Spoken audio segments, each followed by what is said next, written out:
Vor intra de data aceasta în bucluc Mordecai și Rigby. Un show obișnuit urmează după pauză. Mai târziu, Gumball și Darwin se întreg pe ei înșiși din nou în minunata lumea lui Gumball. Atenție, titani! Robin are ceva să vă spună! Domnule, aștept ordinul! Domnule! Salut!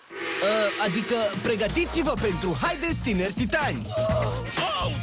Și pentru niște momente eroice! Există bine și există rău. Și linia dintre cele două e clară. Mai mult sau mai puțin. Haideți, tineri titani! Mâine la ora 15:25, numai la Cartoon Network. Publicitate! Publicitate!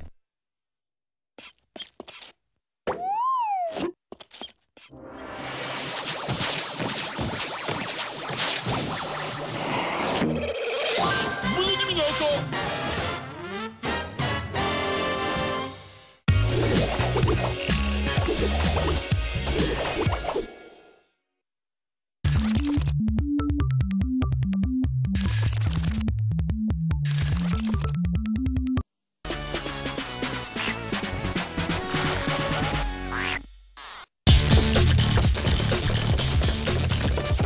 Publicitate!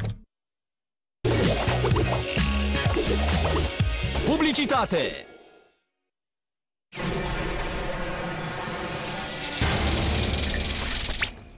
Nimeni nu iubește provocările mai mult decât tinerii titani.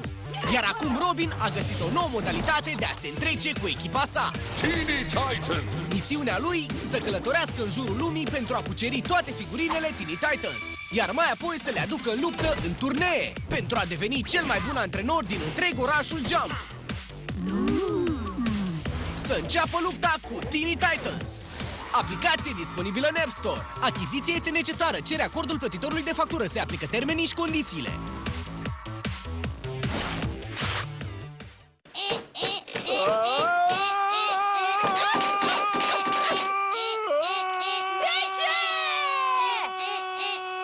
Pentru că este august și va fi plin de coafuri îndrăznețe, eroi,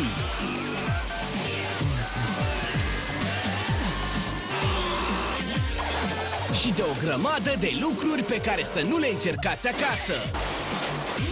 August vine cu un nou serial, Elevi Interdimensionali 0, cu episoade noi din uimitoarea lumea lui Gumball. Și cu noul film, Scooby-Doo, Teroarea Cavalerului Negru. August la Cartoon Network va fi uimitor!